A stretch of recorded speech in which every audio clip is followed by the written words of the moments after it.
You know, I think my mother's influential when I started looking at things. You know, she was very much into literature, movies, theater, and going to museums to look at art. So I think that was ingrained at an early age by probably making all those visits. When I was in high school, I had no interest in collecting. But when I came to the United States, I started going on my own to museums, and I wanted to have art. I wanted to be surrounded by these beautiful things. And I remember being 19 years old probably when I won some money in a poker game, and the first thing I did was buy my first lithographs, you know, and I have 3 in my room, which I still have now: Marini, Miro, and Man Ray. And you say, wow, for, you know, he knew from the beginning who was going to be good or not.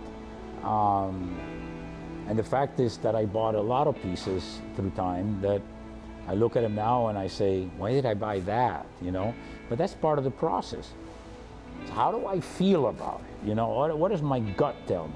Art is in many ways like that for me.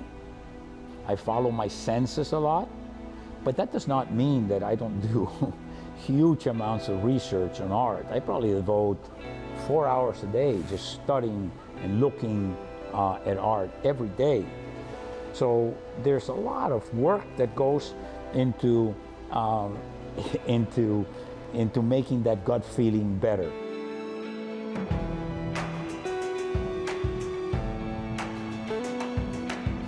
Tell us a little bit about El Espacio 23 and what was the motivation? Well, you know, we've been growing this collection. We realized that we just had no storage space, so we bought this as a warehouse. And as we cleaned the space up, we said, this is a fabulous space to show art, particularly art not being shown at PAM, at the museum, not to be competitive with PAM at all, but to be complementary to PAM, and maybe show more of what is deeply interesting to me, and also artists that are not getting their due because of the countries that they're in. We take great pains in getting, you know, the most important curators to not only curate the shows, but to write the book so there's an understanding of why each piece is done. And that to me is a great personal accomplishment. It really makes me feel warm and fuzzy inside. I read a great quote saying that this may be a warehouse, but it's maybe the most important project of your career. I think it is, because art has taken, I think, in the last decade, an even greater part of my life. And I devote probably half my time now between business and art and / philanthropy. 60% of my emails today are from art fairs, galleries, artists, you know, telling them what they're producing. Bodo from Africa, Brazil, you know, the Campana brothers. You know, this is the master, Cherry Shireen. This is Bodo, the new master from Africa in African realism.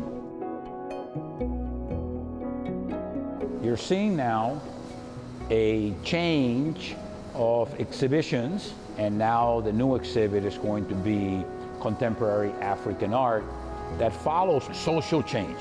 What is happening in Africa today, and you can't talk about what is happening in Africa today without talking about the issues of colonialism, capitalism, poverty, inequality, sickness, and a lot of that is captured in the art, plus just the plain beauty of the art.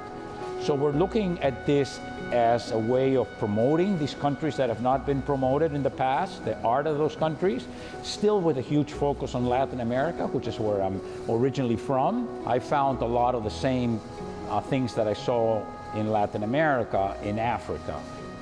That diaspora from Africa became very important to me, understanding it, and it led me to start collecting African art.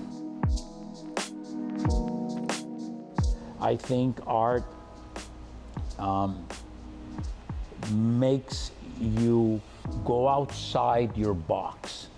And if I can expand that, not just from me, but by showing it to as many people as I can show it, and then when I'm gone, to leave it to a museum that will continue to show it to as many people, then I'm doing something that is good.